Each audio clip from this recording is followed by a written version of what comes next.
Hello guys, हम आज GS के बारे में डिटेल से चर्चा करेंगे। ठीक, हम एमसीक्यू के साथ साथ इसका जो भी ऑप्शन है उसको डिटेल में पढ़ेंगे और आपका कंसेप्ट पक्का क्लियर होगा। ठीक है, आपको कंसेप्ट यदि क्लियर रहेगा तो कोई भी जिस टाइप के क्वेश्चन बनेंगे आप कर सकते हैं। तो सबसे ज़रूरी जीएस में होता है आपको कंसेप्ट क्लियर करना और क्वेश्चन को कोऑपरेट करके उसको कोरिलेटिव करके याद करना। हर एक क्वेश्चन एक दूसरे से कोरिलेटिव करेंगे, संबंध बना करके याद करेंगे, उससे आपका याद होगा और कंसेप्ट भी साथ में क्लियर होता चला जाएगा। ठीक, चलिए देखिए क्वेश्चन को देख रहे हैं। पहला क्या है कि भारत के स्वतंत्रता संघर्ष के दौरान जो इसका डेक्कन एजुकेशन सोसाइटी की स्थापना किसने किया था। देखिए इसकी स्थापना किए थे बाल गंगाधर तिलक। मेरा आंसर होगा सी। देखिए बाल गंगाधर तिलक के बारे में हम देख रहे हैं और इनके बारे में बता रहे हैं। देखिए इनको लोकमान्य की उपाधि, बाल गंगाधर तिलक को लोकमान्य की उपाधि किसने, इसको उनकी उपाधि इनको दिया गया था लोकमान्य की। जब ये जेल गए थे तब इनको लोकमान्य की उपाधि दिया गया था। और इनका मूल नाम क्या है?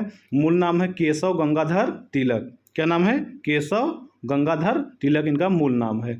इनकी जब मृत्यु हुई थी तो 1 अगस्त 1920 को, कब हुई थी? 1 अगस्त 1920 को हुई थी। जिस दिन की मृत्यु थी उसी दिन नॉन कोऑपरेटिव सोसाइटी मतलब असहयोग आंदोलन गांधी जी ने स्टार्ट किया था। 1 अगस्त 1920 को असहयोग आंदोलन स्टार्ट हुआ तो उसी दिन की मृत्यु हुई थी। तो बाल गंगाधर तिलक जो है ये गरम पंथ में आते थे। ठीक है, गरम पंथ, एक नरम पंथ चलता था, गरम पंथ। गरम पंथ में कौन कौन आता था? लाल बाल पाल।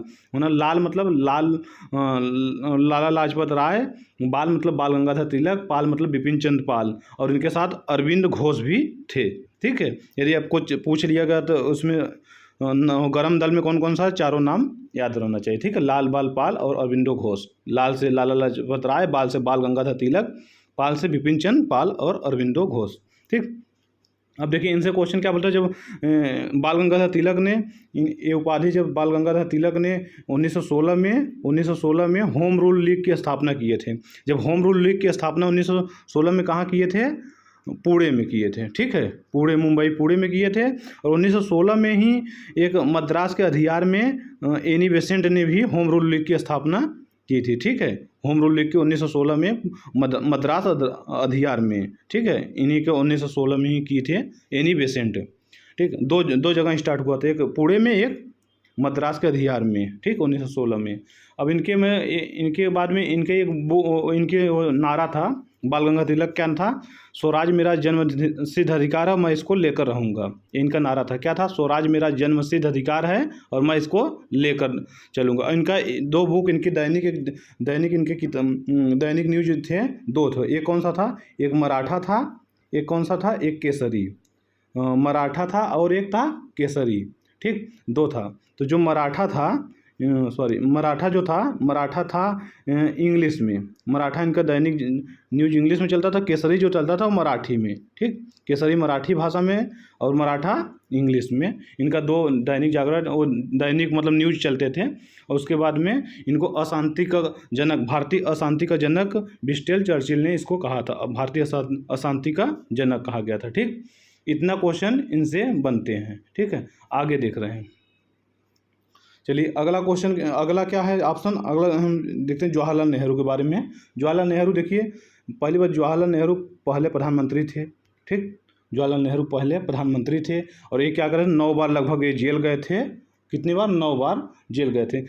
देखिए जवाहरलाल नेहरू ने, इनकी एक मतलब ऑटोबायोग्राफी है, डिस्कवरी ऑफ इंडिया। क्या थी? डिस्कवरी ऑफ इंडिया यानी भारत की खोज। ठीक है, तो इसने जवाहरलाल नेहरू ने डिस्कवरी ऑफ इंडिया में क्या क्या कहा था? देखिए डिस्कवरी ऑफ इंडिया में इन्हें ना उनको मॉडर्न मैन ऑफ इंडिया कहा था। किसको? राजा राम मोहन राय को। राजा राम मोहन राय को मॉडर्न मैन ऑफ इंडिया कौन कहा था? जवाहरलाल नेहरू। किस में कहे थे? बुक में लिखे थे अपने, डिस्कवरी ऑफ इंडिया में। राजा राम मोहन राय को राजा की उपाधि अकबर द्वितीय ने दिया था। ठीक, और इसमें एक और कहा था कि जो बांध बन रहा डैम, जो बांध है वो भविष्य है, भारत का भविष्य है। 2 डिस्कवरी ऑफ इंडिया में ही जवाहरलाल नेहरू लिखे हैं। और Jawaharlal Nehru discovery of India में जो सिंधु घाटी सभ्यता से लेकर के आगे तक आपका मतलब कि यहाँ सिंधु घाटी सभ्यता से लेकर के भारत के मतलब इतिहास, आधुनिक इतिहास तक के बारे में डिटेल में चर्चा किए हैं। ठीक, अब देखिए इनको जवाहरलाल नेहरू के बारे में क्वेश्चन ऐसे बन सकता है कि 1929 में लाहौर का आईएनसी का कांग्रेस का अधिवेशन में इसने अध्यक्षता की थी। ठीक, इनका जन्मदिन जो है 14 नवंबर को मनाया जाता है। जन्मदिन 14 नवंबर को हुआ था, इसलिए 14 नवंबर को बाल दिवस के रूप में मनाया जाता है, क्योंकि इनको बच्चे बहुत पसंद थे, इसलिए इनके जन्मदिन पर बाल दिवस मनाया जाता है। ये बच्चों के साथ बहुत खेलते थे। इनकी एक और बुक थी इनके बारे में, इनसे रिलेटेड है जवाहरलाल नेहरू से, विश्व इतिहास की झलक। ठीक, क्या है? विश्व इतिहास की झलक। इनसे इन्हीं के समय चाइना का इन्वेजन जो हुआ था भारत पर, इन्हीं के समय हुआ था। ठीक है, और उसके बाद में इनके एक दिए थे 13 दिसंबर 1946 को उद्देशिका पेश किए थे। ठीक, उद्देशिका ये पेश किए थे। ठीक, और इसने जवाहरलाल नेहरू ने 1935 का एक्ट हुआ था, भारत शासन अधिनियम 1935 में भारत शासन अधिनियम को कहा था न्यू एक्ट ऑफ स्लेवरी, यानी नया एक्ट, कानून, नया गुलाम बनाने का नया एक्ट, यानी न्यू एक्ट ऑफ स्लेवरी मतलब कानून बनाने का, गुलाम बनाने का नया एक्ट है, उसको हिंदी में कहेंगे, इंग्लिश में यदि न्यू एक्ट ऑफ स्लेवरी। उसने इन्होंने 1935 के जो भारत शासन अधिनियम है उसके बारे में कहा था। ठीक, इतने क्वेश्चन बनते हैं। अब इनका देखिए, और रविन्द्रनाथ टैगोर के बारे में देख लेते हैं। रविन्द्रनाथ टैगोर, इनको 1913 में गीतांजलि के लिए साहित्य अकादमी पुरस्कार मिला था। जो साहित्य अकादमी पुरस्कार, साहित्य नहीं, नोबेल पुरस्कार 1913 में गीतांजलि के नोबेल पुरस्कार मिला था। साहित्य वाला नहीं होगा, नोबेल होगा, गलती से निकल गया। 1913 में जब गीतांजलि लिखे थे उनको 1913 में मिला था। वो एशिया का नोबेल पुरस्कार पाने वाले पहले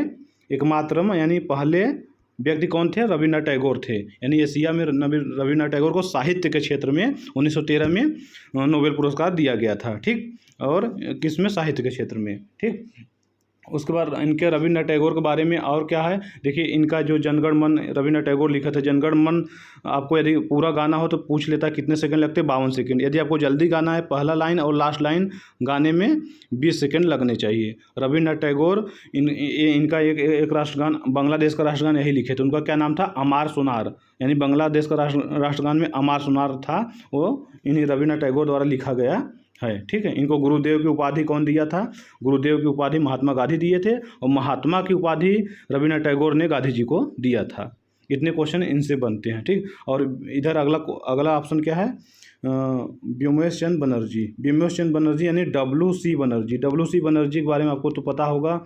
ये WC बनर्जी जो कांग्रेस का पहला अधिवेशन है, WC बनर्जी द्वारा किया गया था। ठीक है, और उसके बाद में इनकी मृत्यु इंग्लैंड में हुई थी। ये बहुत ज़्यादा इंग्लिश से प्रेरित बहुत ज़्यादा थे। और सेकेंड इसने अधिवेशन कहाँ किया था? जब पहला अधिवेशन हुआ था 1885 में। ठीक है, 1885 में पहला अधिवेशन हुआ था, तो वहाँ हुआ था कहाँ?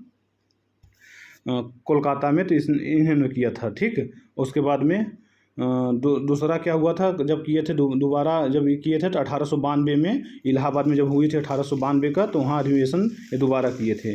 तो पहला अधिवेशन WC बनर्जी कहाँ किए थे? कोलकाता में 1885 में। ठीक, अब चलिए आगे क्वेश्चन को हम देखते हैं।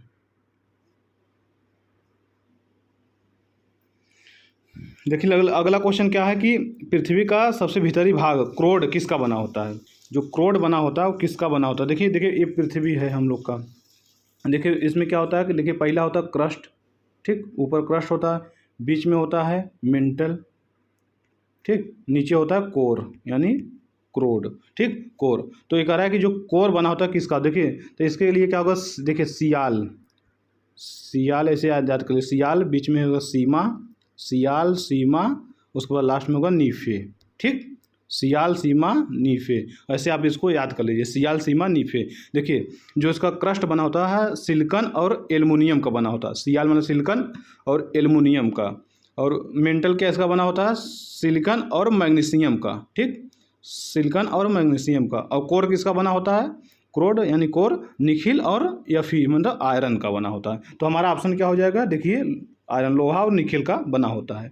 सियाल, सीमा, नीफे, इससे आप याद कर सकते हैं। अब देखिए, इसको हमने क्रस्ट को 2 पार्ट कर दीजिए। ठीक, मेंटल को 2 पार्ट कर दीजिए और कोर को 2 पार्ट कर दीजिए। अब देखिए, इसके लिए आपको कभी कल असंबद्धता दे देता है कि कौन सा होता है। देखिए क्या होता है, क्रस्ट के ऊपरी अपर और क्रस्ट के अपर और इनर, दोनों पार्ट को कौन सा डिवाइड अलग करता है, तो उसके लिए होता है, देखिए उसके क्या होगा, कोनरोड। क्या होगा, कोनोरोड। इसके लिए हम आगे भी ट्रिक बताएंगे, पहले इसे याद कर लीजिए। क्रस्ट के ऊपरी और निचली परत के बीच में कौन सा असमर्थता होता है, कोनरोड होता है। कौन सा, कोनरोड। और क्रस्ट और मेंटल के बीच में क्या होता है, मोहोरोबिक। ठीक, मोहोरोबिक। और क्रस्ट और मेंटल के ऊपरी और निचली परत को क्या कहते हैं, रेपिटी। क्या कहेंगे, रेपिटी। एक रेपिटी कहाँ होगा, मेंटल के अपर और इनर। फिर मेंटल और कोर के बीच में क्या होगा, गुटेनबर्ग। क्या होगा, गुटेनबर्ग। ठीक है, गुटेनबर्ग क्या होगा, मेंटल और कोर के बीच में। और कोर, अपर कोर और इनर कोर के बीच क्या होगा, लेहमान। क्या होगा, लेहमान। देखिए क्रस्ट के ऊपरी और निचली परत बीच में, क्रस्ट के अपर और इनर के बीच में क्या होगा, कोनरोड। और क्रस्ट और मेटल के बीच में क्या होगा, मोहोरोबिक। मेटल के अपर और इनर मेटल के क्या होगा, रेपिटी। और मेंटल और कोर के बीच में क्या होगा, गुटेनबर्ग। और कोर, अपर कोर और इनर कोर के बीच में क्या होगा, लेहमान। ठीक, ये होगा। इसके लिए आपको ट्रिक क्या होगा, CM are good leader. Trick क्या होगा, CM आर गुड लीडर। ठीक, देखिए अब इसको आपने क्या किया कि क्रस्ट, मेटल और कोर के बीच में डिवाइड कर दीजिए, तो कितना हो जाए, देखिए 1 हो गया भाग। ठीक, 1 भाग, 2 भाग इसका हो जाएगा, देखिए 3, 4, 5, 6। इसको बीच में आप एक अपना ट्रिक बना दीजिए। जैसे C से कोनरोड, M से मोहोरोबिक, R से रेपिटी, G से गुटेनबर्ग और L से क्या होगा, लेहमान। ठीक है, इसको आप बांट दीजिए और याद कर लीजिए, ये होगा, इसका क्वेश्चन बनेगा। तो मेरा आंसर क्या था, D। चलिए अगला क्वेश्चन देखते हैं। अगला क्वेश्चन क्या है, देखिए कह रहा है कि सबसे बड़ा ग्रह कौन सा है। तो सबसे बड़ा ग्रह कौन सा था, बृहस्पति। देखिए बृहस्पति सबसे बड़ा ग्रह है। ठीक है, बृहस्पति सबसे बड़ा ग्रह है। और बृहस्पति के पास कितने मून है, मतलब कितने चंद्रमा है, तो कितने चंद्रमा है बृहस्पति के पास, तो बृहस्पति के पास 79 है। और पूछ लिया अगर सबसे ज़्यादा चंद्रमा किसके पास है, तो शनि के पास होगा। शनि के पास कितना है, 82। यानी सबसे ज़्यादा उपग्रह किसके पास हैं, शनि के पास। और मंगल के पास 2 होते हैं, 2 है मंगल के पास, डिमोस और फोबोस मंगल के पास हैं। तो और किसके पास नहीं है उपग्रह, ये पूछ लेता तो किसके पास नहीं है, बुध और शुक्र के पास। ठीक, अब देखिए हम ये देख रहे हैं कि ये हो गया हमारा सन। ठीक, सन के बाद क्या है, बुध। ठीक, फिर यहाँ शुक्र, रुक रहा पेन, 1 मिनट गाइस।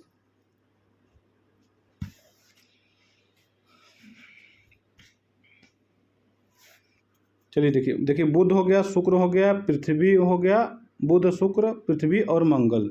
ठीक है, 4 ग्रह को कहा जाता है इनर ग्रह। उसके बाद में 4 ग्रह, जो अगला 4 ग्रह बच रहा है, बुध, बृहस्पति और शनि, अरुण और 4 ग्रह को कहा जाता है वाह्य ग्रह, और इसको इनर ग्रह। जो 4 ग्रह वाह्य ग्रह है, जो 4 ग्रह वाह्य ग्रह होता है, और ये 4 ग्रह जो इनर ग्रह होते हैं, इनर ग्रह को बुध, शुक्र, पृथ्वी, मंगल, ये, और यहाँ बृहस्पति, शनि और अरुण और वरुण। ठीक, 4 ग्रह हो गया। अब देखिए इसमें जो 4 ग्रह, शुरू के जो 4 ग्रह होते हैं उसको कहा जाता है इनर ग्रह। ठीक, और जो लास्ट के होते हैं उसको कहा जाता है आउटर ग्रह। अब जो बीच में होता है, यहीं होता है, देखिए एस्ट्रॉयड बेल्ट होता है। तो पूछ लेता है एस्ट्रॉयड बेल्ट कौन से ग्रह के बीच होता है, तो जो 4 ग्रह शुरू के होते हैं इनर ग्रह, और आउटर ग्रह के जस्ट बीच में होता है एस्ट्रॉयड बेल्ट। यानी कि इसको क्या बोला जाता है एस्ट्रॉयड बेल्ट के हिंदी में, तारकाश पट्टी। ठीक है, तारकाय पट्टी बोला जाता है। तो क्या होता है कि देखिए इसी के बीच में एक छोटा सा क्षुद्र पाया जाता है, क्षुद्र ग्रह होता है, उसका क्या नाम है, सेरेस। इन्हीं के एस्ट्रॉयड बेल्ट में एक सेरेस नाम का क्या नाम है, देखिए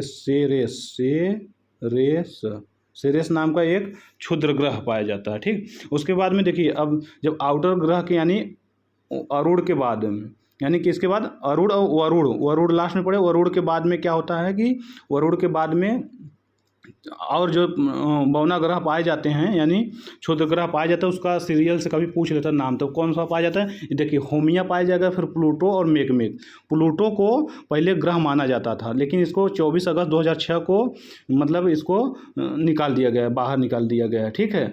इसको अंतर्राष्ट्रीय खगोलीय संघ द्वारा बाहर कर दिया गया 24 अगस्त 2016 को। क्यों क्या कर दिया गया? क्योंकि देखिए वो और कक्षाएं में भी चक्कर लगा लेता था। तो ग्रह का मतलब ग्रह कैसे जाना जाएगा? देखिए ग्रह ऐसा होता है जो जिसका खुद का अपना मतलब गोलाकार हो, खुद का प्रकाश न हो और ये सूर्य का चक्कर लगाए, उसको ग्रह कहा जाता था। तो प्लूटो क्या करता था? अदर भी कक्षा में घुस जाता था। इस हिसाब से इसको 24 अगस्त 2006 को इसको ग्रह के क्षेत्र से बाहर निकाल दिया गया, ठीक।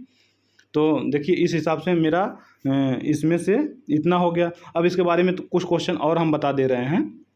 देखिए जो शुक्र ग्रह है सबसे गर्म ग्रह होता है, दूसरा नंबर के शुक्र ग्रह सबसे गर्म ग्रह होता है। शुक्र को भोर साय का तारा कहा जाता है, ठीक है। और सबसे नज़दीक और उसको पृथ्वी का जुड़वा वाहन शुक्र को कहा जाता है। पृथ्वी के सबसे नज़दीक शुक्र होता है, ठीक।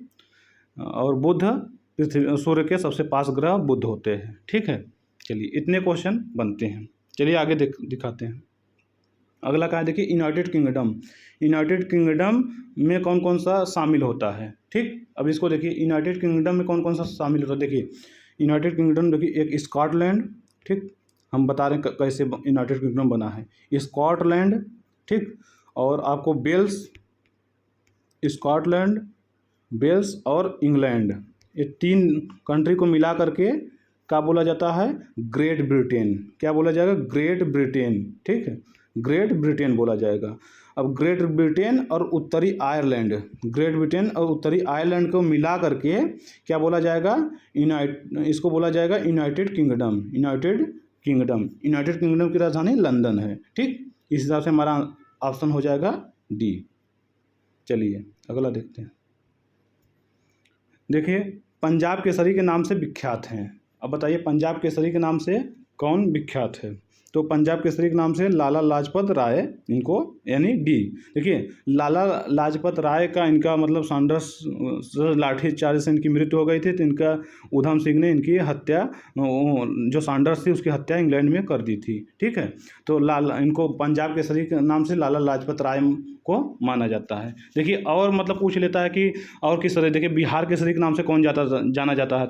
बिहार केसरी के नाम से श्री कृष्ण। कौन? श्री कृष्णा सिंह। श्री कृष्णा सिंह को बिहार केसरी के नाम से जाना जाता है।